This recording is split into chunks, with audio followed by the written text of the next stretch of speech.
Hello and welcome to Wake and Jake, the last Wake and Jake before the World Series is known. Half debated pushing it because I'm a little sleepy and because we'll know the World Series in a few hours, but might as well put my nuts out there. We'll guess who's going to win the ALCS because that's all it is, and how we got there and what else is going on, and maybe a little what to watch for if you watch this before the game tonight. The last time I talked to you here, the Brewers were down 2-0. They got swept by the Dodgers. And we'll talk a little bit better matchup for the Dodgers, some other questions that could be going into the World Series before we finally have the table set after tonight's Game 7 between Seattle and Toronto. So we'll empty all the thoughts on that. We'll give Dodgers more love. Probably the Brewers, a sad finger wag. Like, God. Felt like there was something, and then there was nothing. No wins in the NLCS. Football weekend, and more, maybe other stories. I don't know. I just made a funny joke in the live stream lounge that I'll circle up on in a little bit. So let's get into it. I guess I'll preview what I can preview because some of you will listen to this before the game, some of you won't. It's a Game 7. All the corny stuff ends up coming out. Whoever scores first. Does home field advantage matter? A lot of the stats are telling us no. I think Game 7's all time in MLB. It's like 40-39 now. 7 of the last 8 have been road teams. So, as much as we'd like to believe in that, unfortunately, the stats aren't telling us that for a do-or-die game. And I think it makes sense if you actually start to process it, just the wear and tear of a series, everything that goes into this, like some of the deciding factors tonight in a single baseball game, that, okay, if this, like the general consensus is, if it's tied late or later, the advantage starts to go to Seattle. Because Andres Munoz hasn't pitched in a few days. That could he give a legendary 55-pitch performance over 2 2/3 or something like that. Meanwhile, Jeff Hoffman, who closed out the final 2 innings, even though he'd kind of been a question mark out of Toronto's bullpen, but the guy they paid to be their closer, the guy that was their closer all year, pitched 2 innings, 35 pitches yesterday. So what is that going to translate into? End of the day, we're all guessing on it, because what if Jeff Hoffman comes out and he goes 2 innings, 35 pitches again, shut piece, and what if Munoz comes out and is wild or gets rocked? Like, it's the disgusting and beautiful thing when this game gets down to one game, because it's kind of not how the sport is supposed to be played. It's the beauty of the long regular season, and yet somehow we find such joy and fear and excitement in what is built up to become a legendary Game 7 for Toronto that hasn't been to the World Series in 30-plus years, and Seattle that has never been a rabid sports town, from the 12th man to what we've seen in Seattle, some of the reaction videos. It's going to be a blast. We're going to be live streaming it.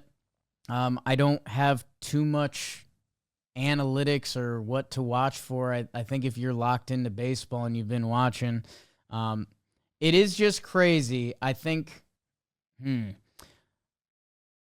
sports, the consensus is right now, if you actually asked anyone, like, if you asked who's playing better and who does LA not want to see, the answer is Toronto. Toronto, again, I know this doesn't really matter now, but they destroyed the Yankees, where Seattle went to 5 games with the Detroit Tigers.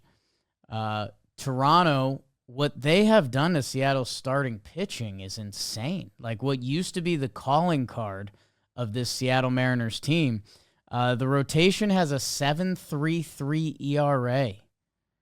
Like, I hate that the Yankees claimed it, especially in a time when I don't think they were, but Toronto is savages in the box, man. Every guy that comes up has the feeling of a postseason player you do not want to see coming up. Nathan Lucas, who maybe deserves more respect because he's their 2-hole hitter versus righties. But that's a guy I don't want to, if I'm the opposing team, I don't want to see him up. Vladdy's the star. Dalton Varsho, I don't want to see him up in a big spot right now. Addison Barger, I don't want to see him up in a big spot right now. Ernie Clement? Are you kidding me? And this is without mentioning George Springer or Alejandro Kirk. Andres Jimenez had 2 impact homers in this series. So it's just up and down the lineup, and it's kind of where the Arizona Diamondbacks and the Texas Rangers kind of just changed my view of baseball a little bit, that yes, the pitching matters, and a good pitcher on any given day can shut you down, but when it's relentless, when it's up and down the lineup, like when those Texas Rangers were dominating, it was Evan Carter and Jonah Heim was a problem, and Josh, it was everyone, Adolis, Seager, there's something to a relentless lineup that you never have the quick inning, you never have the easy outs, you're scared of a home run or a double or a rally. That Arizona team had that same thing going on that season, where the names were different, but it was up, and Perdomo was hitting 9th for that team. Like, how do we think about him right now? So it's one game. Could Seattle very much win easily? Like Kirby, I think they have more rested pitching. They have Kirby, Castillo, Wu of their starting pitchers that are ready to go. And that's before, Gabe Spire. Like, they didn't pitch a lot of their good bullpen yesterday. Gabe Spire is their one lefty weapon. They leaned on him a lot this year. Does he have one more good lefty lane for them? Munoz didn't pitch. Bizzardo, I mean, that guy feels like he goes every day. He went 2 yesterday, or 1+, and they didn't get anything off of him.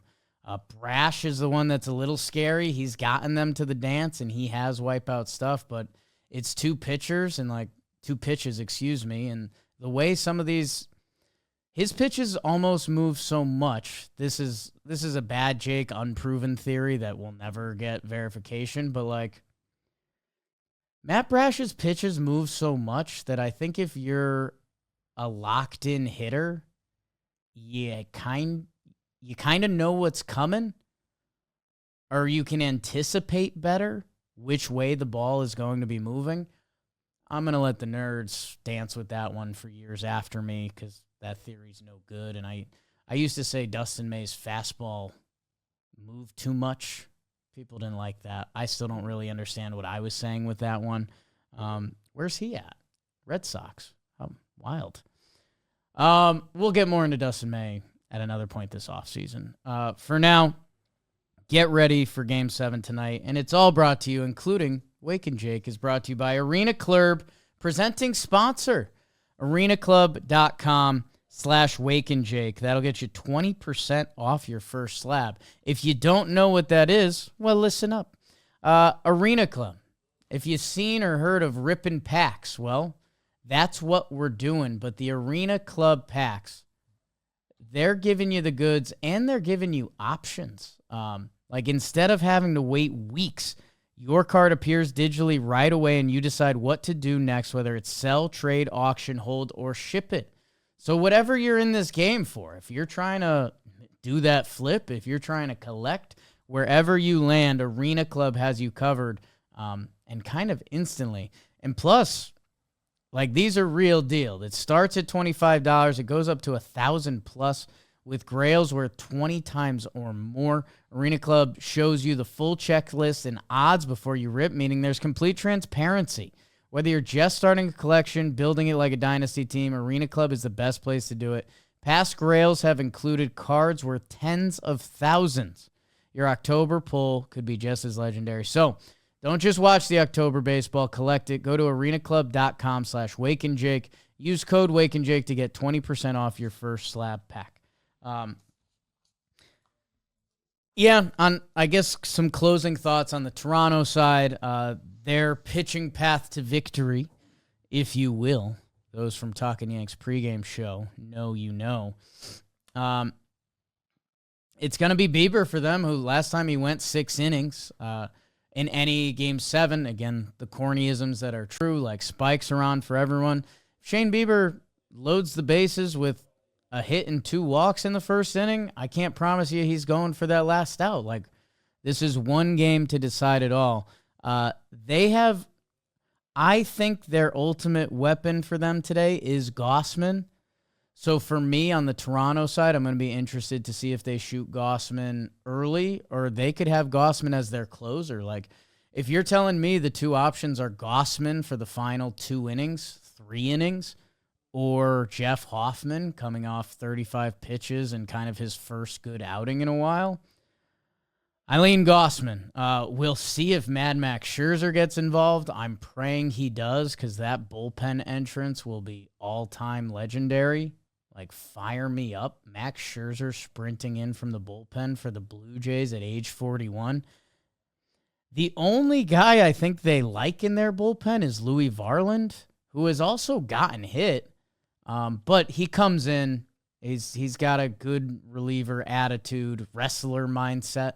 I believe he was one. That's from Trevor Plouffe. And yeah, he throws a hunch that if he executes his pitches, he wins. He's got that kind of stuff. After him, let's see where they're at with Hoffman. Let's see where they're at with Yariel, Sir Anthony Dominguez. I think the other thing to watch is, and it's just a little small thing that my eyes picked up from the box score. In Toronto's win last night, do or die for them, it was all righties. It was Savage. He handed it off to Varland, and then Hoffman. That Brendan Little is their lefty who really got them to the dance. He had 79 regular season games. Flew Hardy's a guy they called up later in the year to some success, kind of a sidewinding lefty. I don't think they trust their lefties.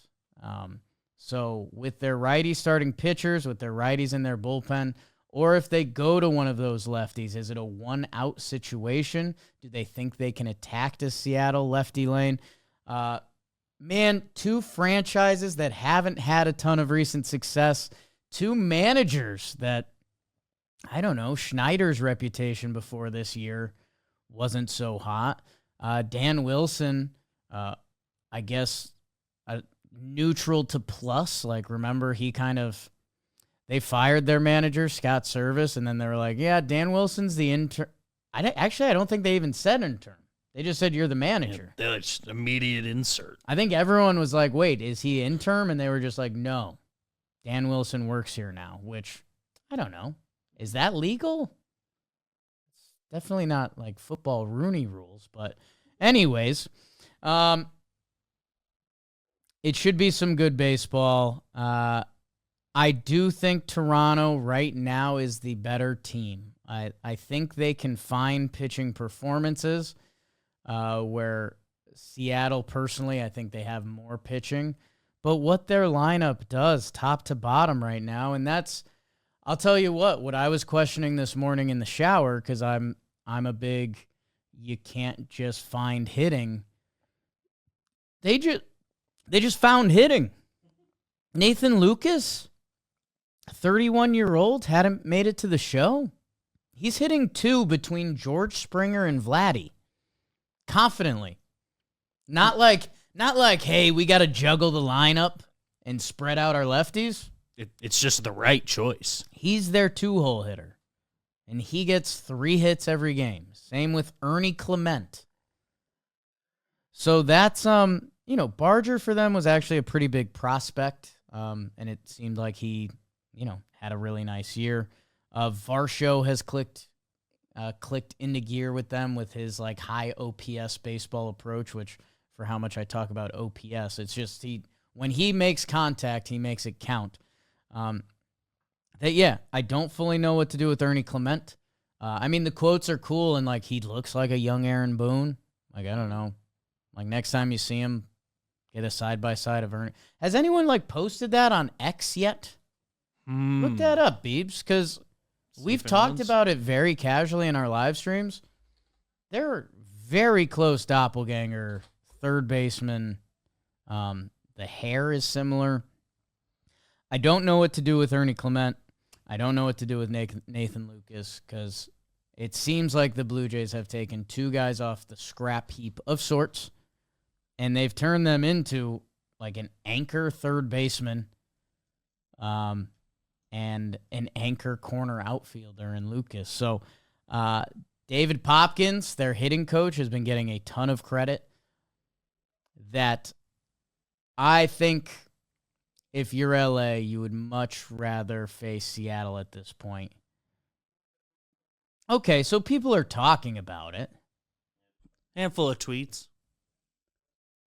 Still not the perfect side-by-side. Maybe. Yeah, a lot of the I'll look for some more. This is just what immediately came up to get it on quick, but a couple people picked terrible side-by-sides to do for this. But yeah. Okay. I'll get our best people on that. We will find out tonight. I wish there was further I could go with you guys. Yeah. I mean, he's on it. That's June of last year, so. And I think there's better pictures for everyone on the YouTube. Thank you. And let's see if a star is born. Could it just be simple as Vladito is on God mode right now, and the way he's hitting is just amazing. It feels like you're not going to get him out, and he is fully tapped into all of his powers, even the power swing that I think his stats the last couple years, everyone's been like, yeah, Vlad Guerrero Jr. is an awesome ball player. We kind of thought he might have a little more power. He had, 23 homers during the regular season this year, which, again, that's a nice year. He had 292, 381. Those are, for this time period of baseball, amazing. Maybe the homers were just down this year. He had 30 last year. He's a natural hitter that he kind of stays within himself. In this postseason, he's run into a few home runs that it's felt like he wanted to hit a home run, and he did, which is one of the most, if not the most impressive thing in this sport.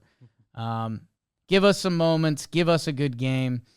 And, yeah, I think looking on to the Dodgers a little bit, where let's give the Dodgers their flowers. They swept the Milwaukee Brewers.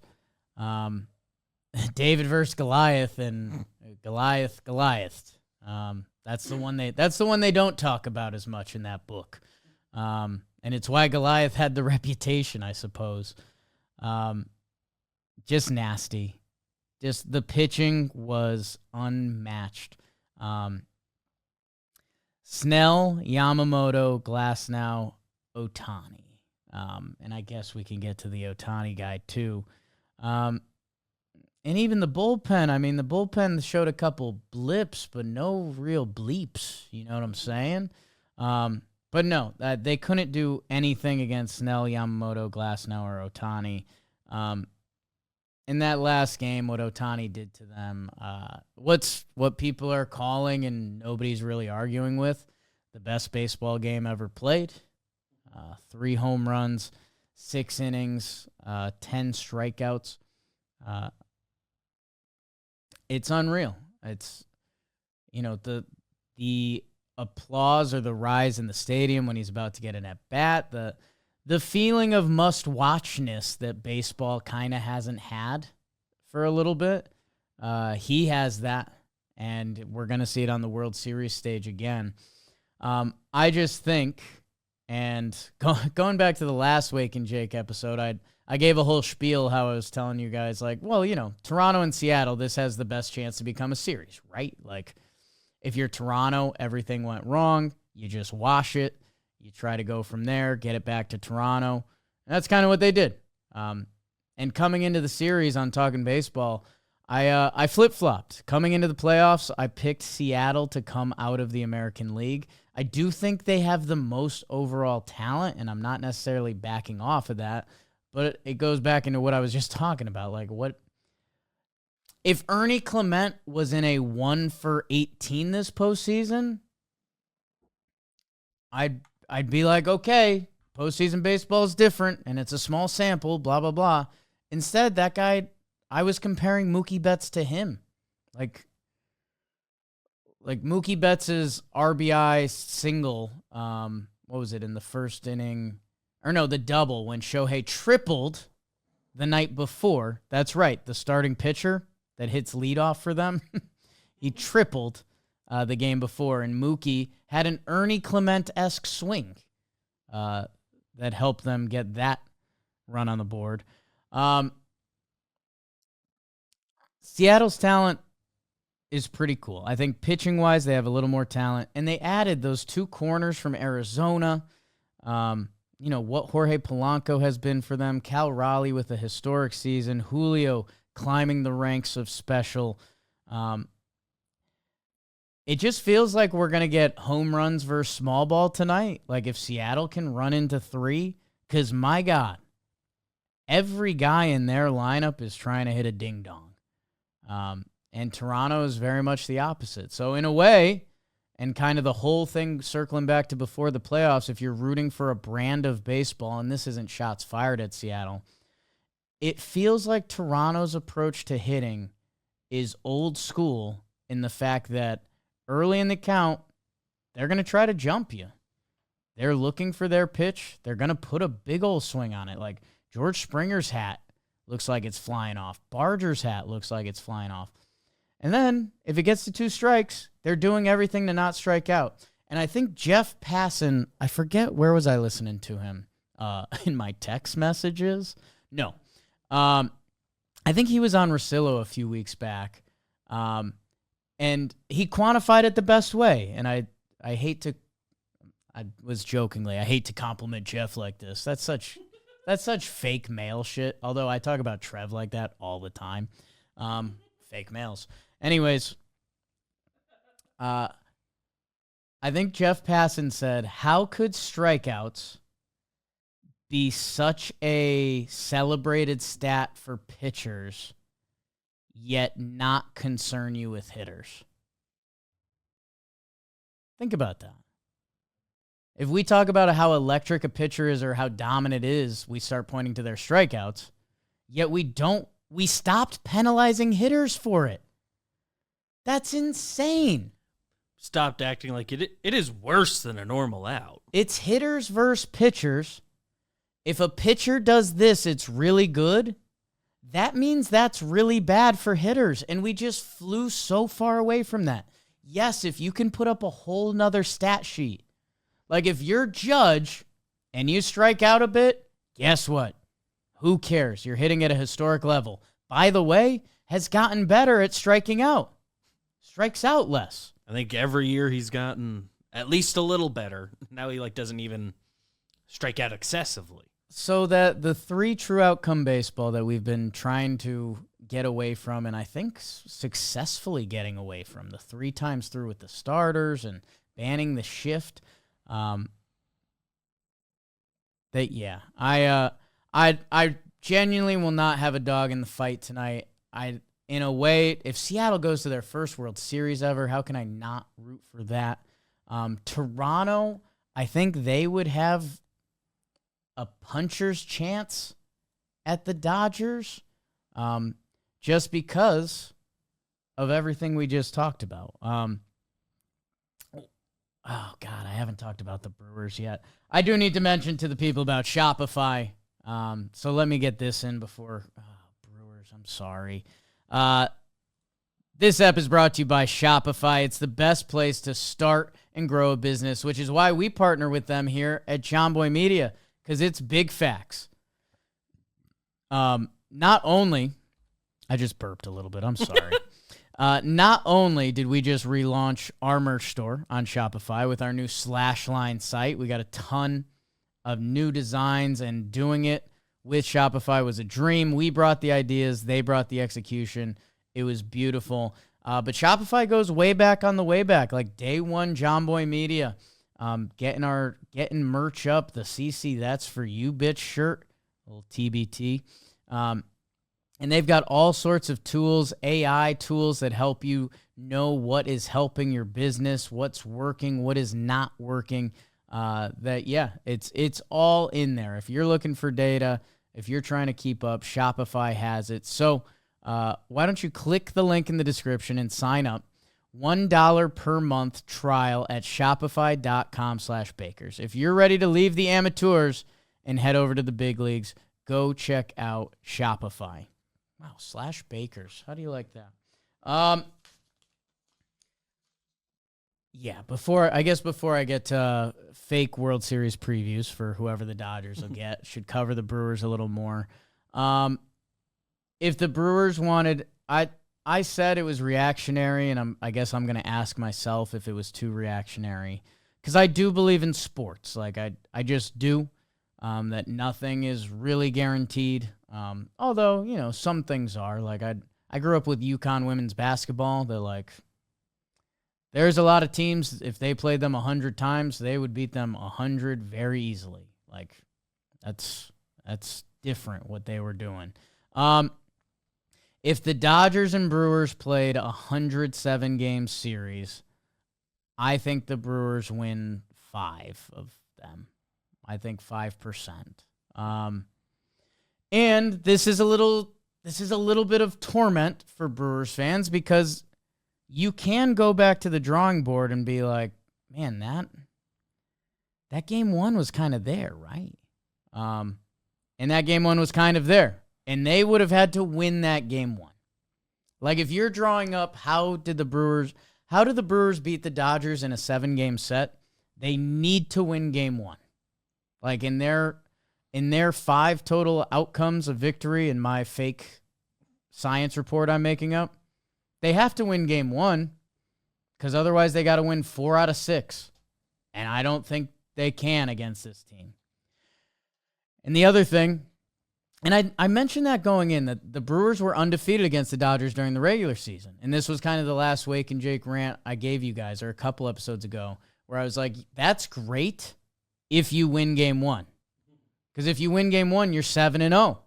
And you've beat them. That's all you've done this year, is beat them. You lost, and instead, the Dodgers would say, well, we're 1-0 in games that matter. And they were.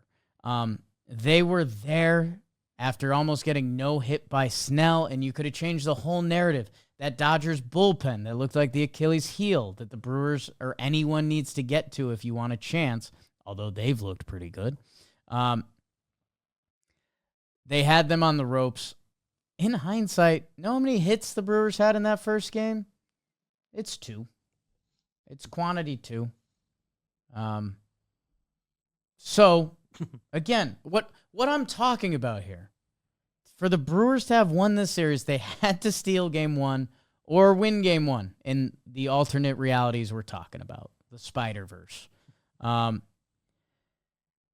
Game 2, I don't know. It's in Milwaukee. Is the place rocking? Can you do something to Yamamoto and have him have the bad inning? They didn't. I mean, he threw a complete game shutout. And again, I don't know what was getting in his way of doing it. And all the conversations that are going to come up about the Brewers going forward and the Dodgers going forward and super team and Dave Roberts, what was his quote? He wants to break the game? What did he say? Ready to ruin baseball. That's what's going on in the Dodgers clubhouse. All y'all are talking about, oh, is it fair? Is it whatever? I'm just here to tell you, they don't care. They don't care. They have a baseball team that is allowed to play by the same set of rules as every other baseball team, and they are out there to win. So, in a way, the result for me, I don't want to say happy, because Dodger fans are pretty gnarly, and it's looking like they're going to repeat, which would take away the Yankees' last repeat, which maybe the Yanks as an org just need to be completely broken, and anything that they have that they think is cool needs to be taken away for them to realize they're not cool anymore. Whoa, where was that sitting, Jakester? Just buried that under the pancreas, let it out. Every Dodger that pitched in that series is like a star player. Snell has won 2 Cy Youngs. Yamamoto is constantly just in a battle for the best ERA since he's joined the National League the past 2 years. Glass now has some of the best stuff in the sport. And then Shohei Ohtani is literally breaking the game with an argument for the best player ever. That, I don't know. It's like, hey, Freddie Peralta's great, right? But even, okay, if you were a manager of a baseball team and Freddie Peralta was on the Dodgers, is he jumping any of those 4 starters? No.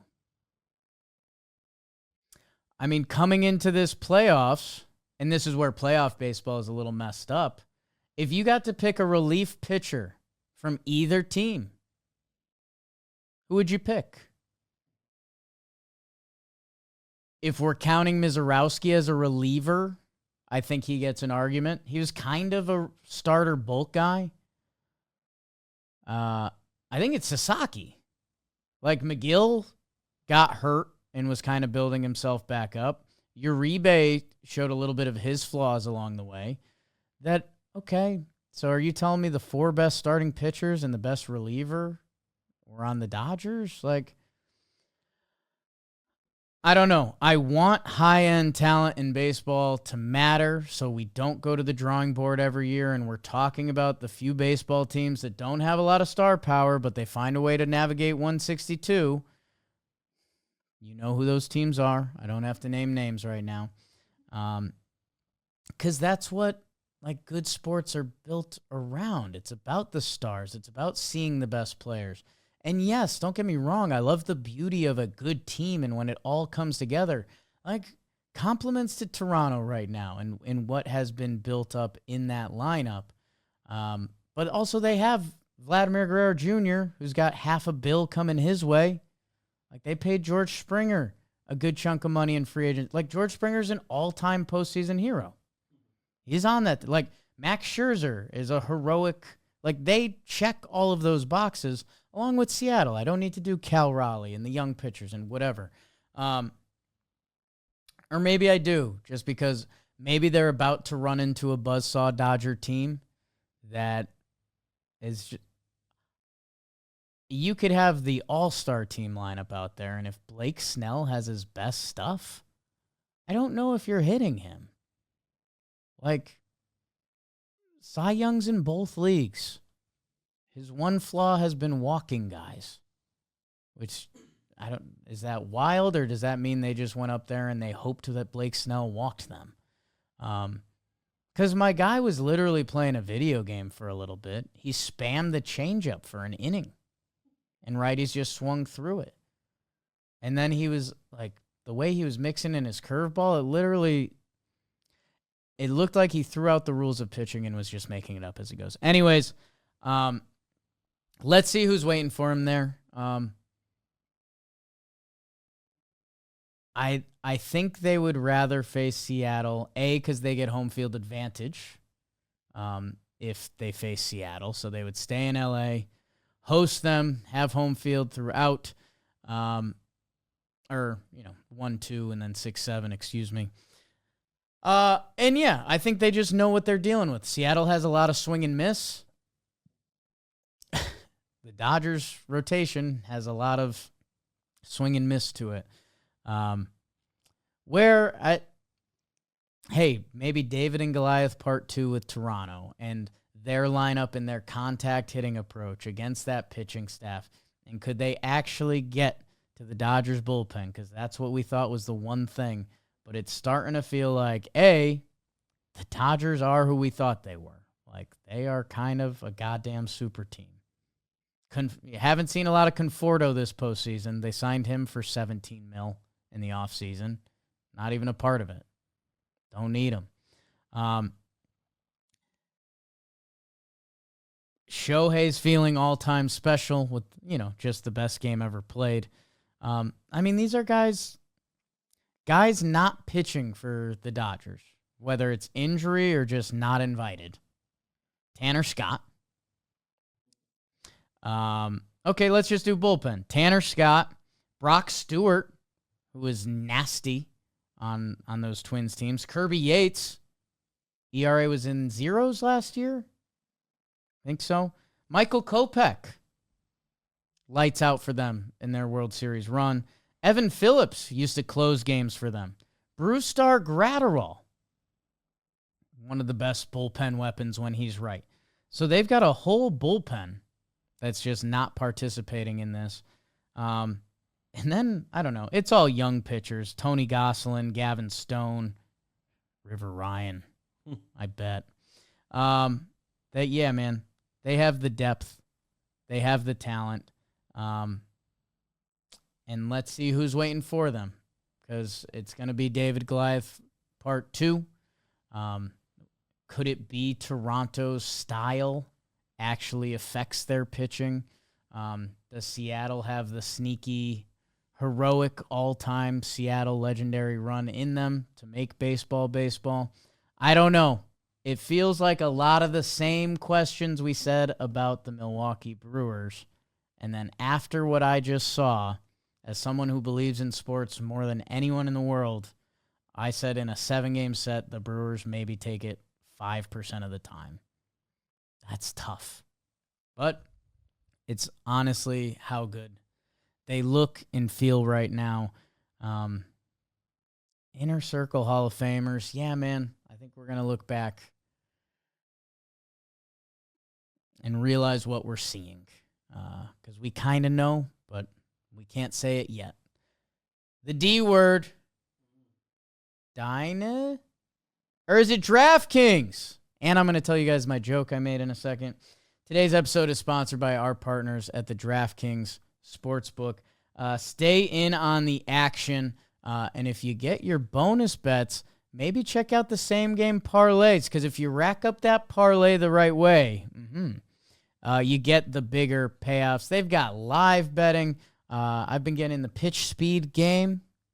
Tread carefully. If sports betting is not available in your state yet, don't worry. You can still join in on all the funds with DraftKings. Fun and funds. DraftKings daily fantasy sports, and have a shot to win real cash prizes. So right now, new customers, if you bet $5, you get 3 months of League Pass and get $300 if your bet wins, paid in bonus bets.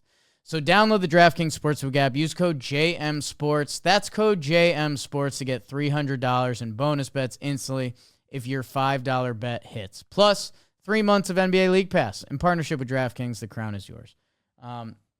Okay, I guess before I get into this weekend's football, just a bit. A joke that maybe my favorite. How should I label this?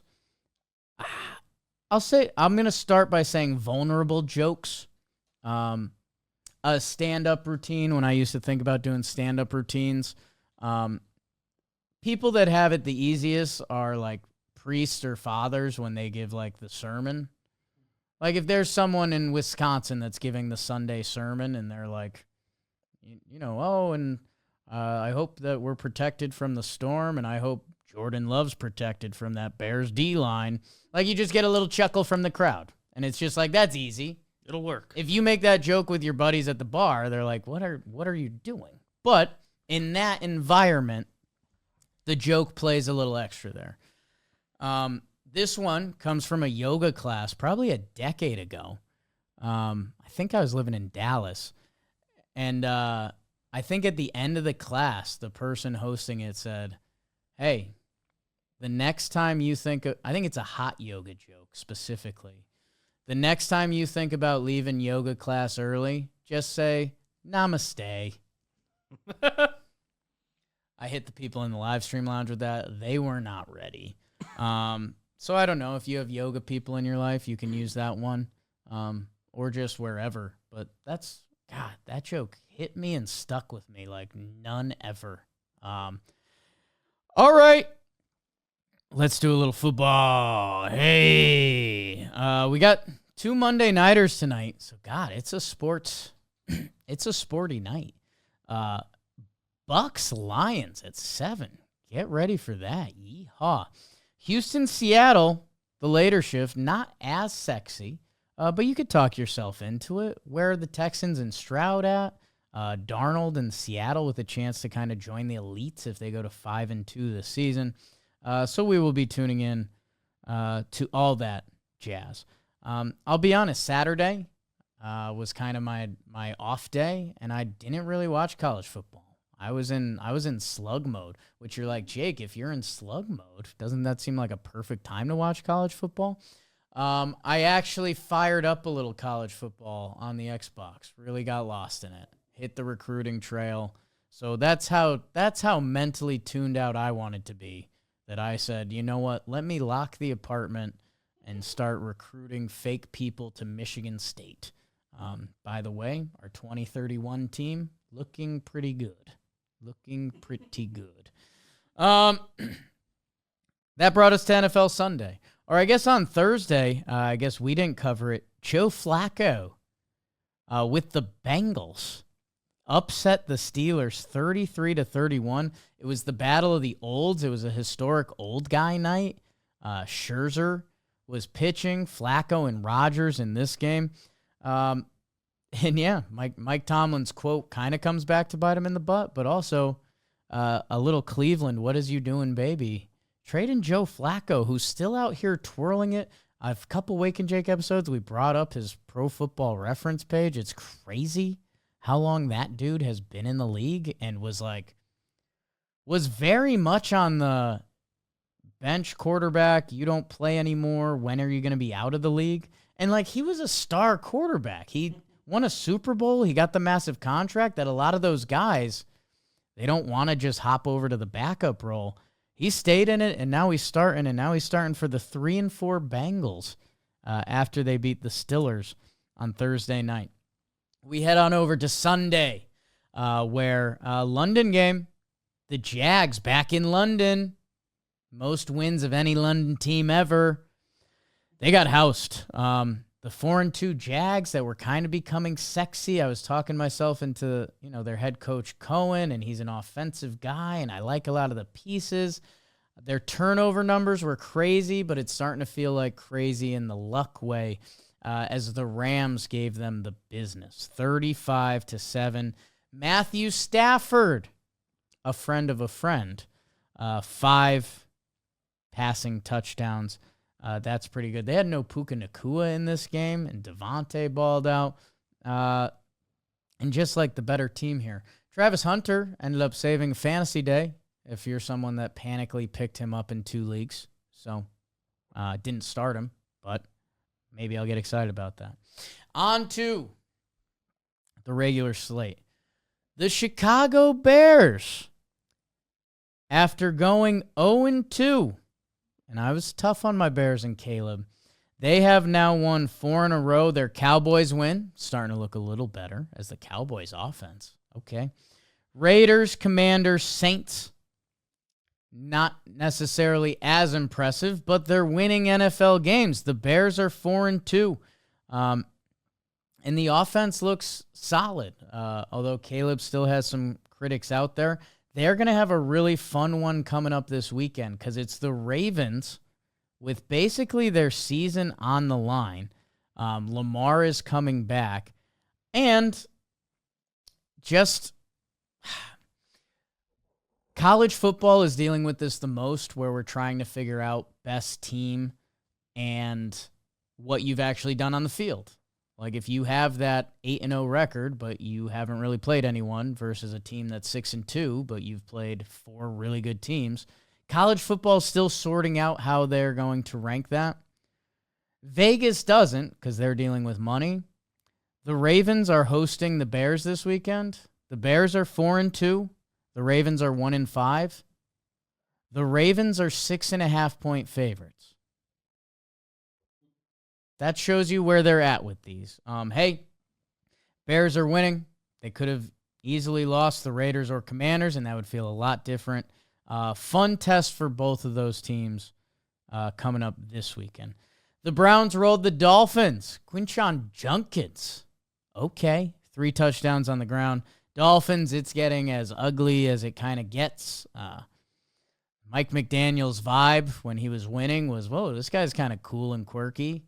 Man, when you're losing, it's a full-blown tailspin. They benched Tua. Quinn Ewers. Last we saw him at Texas, which, by the way, maybe Quinn Ewers is fine because the way Arch has been playing, he had me asking questions when he was coming out of Texas. I thought for sure he should have stayed another year. Hey, he's gonna have the keys to the car in Miami, so maybe good for you, Quinn Ewers. Although it seems like the worst situation in the NFL right now. Well, Jets, Browns 2-5. They can run the ball a little bit. Nice. The New England Patriots. The Vrabel revenge game. They actually went down early to the Titans that you were wondering if the NFL was going to rear its ugly head a little bit. It does not. The Patriots roll. Ramondre Stevenson. He has a nice day offensively. 88 rushing yards, a touchdown there. Patriots are 5-2, 4-0 on the road. And by the way, their schedule continues.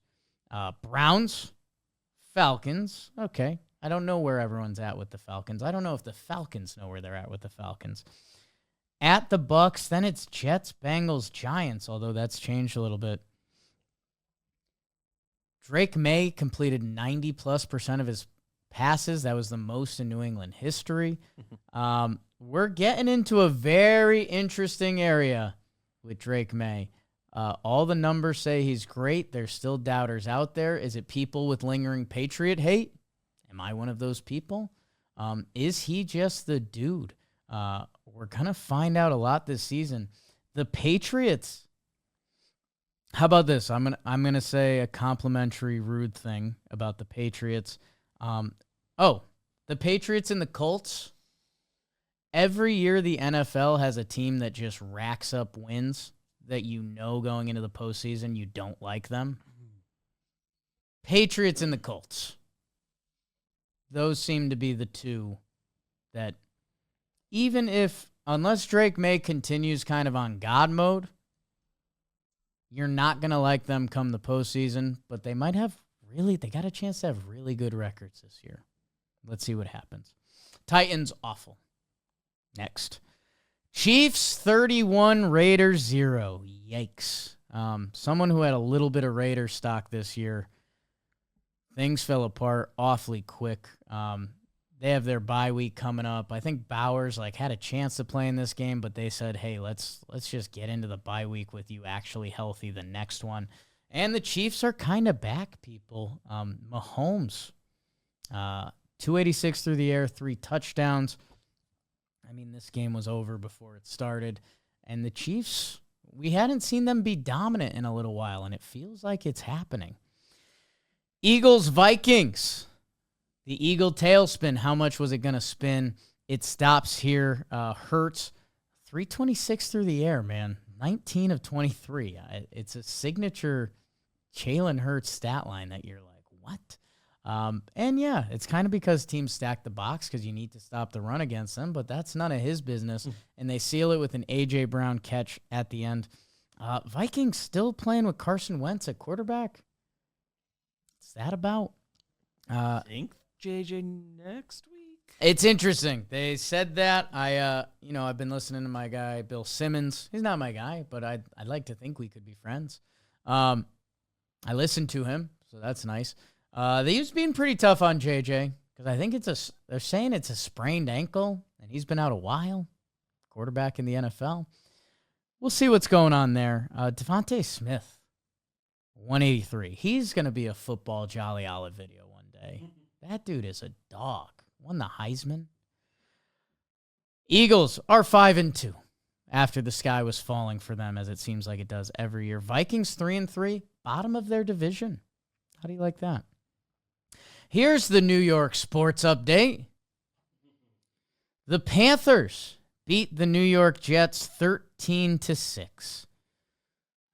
The Jets dropped to 0-7. They are the only winless team in the league. Justin Fields got popped and then got benched for Tyrod Taylor. It's getting late early, man. There's a lot of talented people on the defense, but now it feels like the defense isn't doing their job, although they held the Panthers to 13 points. But I think the Panthers and Bryce Young had been horrendous on the road leading up into this game. And there's just, nothing here. I know the NFL trade deadline's becoming more of a thing, but empty the cupboards, whatever that looks like. Like, does Breece Hall get you anything? I know Quinnen Williams on defense sure could. Like, do you have a timeline? Do you have a plan? People are talking about Aaron Glenn not making it through the year. It's tough because their quarterback situation is one of the worst in the league, and Justin Fields is probably staying on the bench, but they went for Justin Fields. So, I don't know. The Jets are becoming LOL. Had a nice, me and one of the new doormen, he's a new late night guy, and I've been a late night guy recently, so we've been having a nice little sports rat-a-tat at the end of the day. And, he was just chuckling. He's like, my goal for the Jets is they keep that donut up there. Set history. Don't win. So that's where we're at. Meanwhile, the team they share a stadium with, the New York Giants, all the excitement in the world for a 2-4 football team. They headed to face my Denver Broncos out west, Mile High, baby. And I kind of joked with people, half joking, half not. It's like, should I put my fandom on the line for this game? We got a lot of Giants stuff at the company. In theory, I should be a Giants fan, right? Like, if we're playing the game, you like New York sports, Yankees, Knicks, Rangers, Giants. That would be what would complete it. Now. Grew up a Broncos fan. Terrell Davis, every middle school yearbook picture I wore his jersey. They just seemed like kind of cool, like their uniforms. Anyways, but that's why I picked them. Like, there was no heartstrings. I didn't know anyone from Denver. I had no connection at the time. I just kind of picked them because I like them, which maybe that's more pure. Anyways.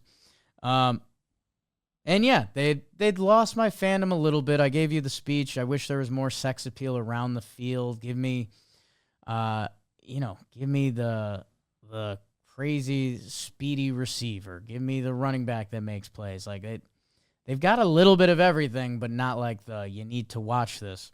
Well, it felt like you didn't need to watch it when they were down 19-0.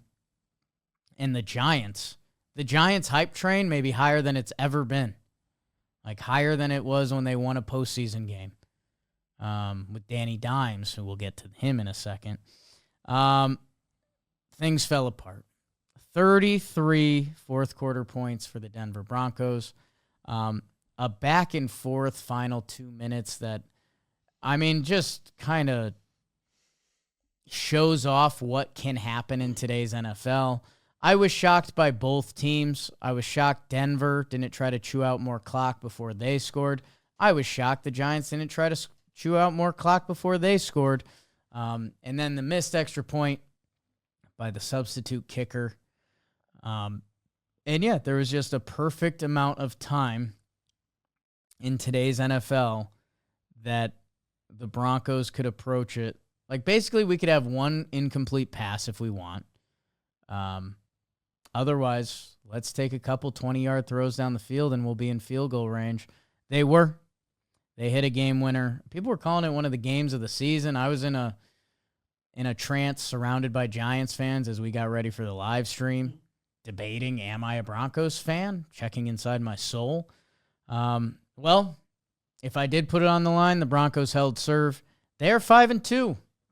I was tough on my ponies, and I was still mentally tough on them when they were down 19-0 in the fourth quarter. Let's see what's next. Should be a fun one with the Cowboys because the Cowboys seem to only play fun ones with their offense now. And yeah, hey, maybe I need to bite my tongue. I let Sean Payton get me on the hook. I think over the offseason, I kind of got myself off the hook.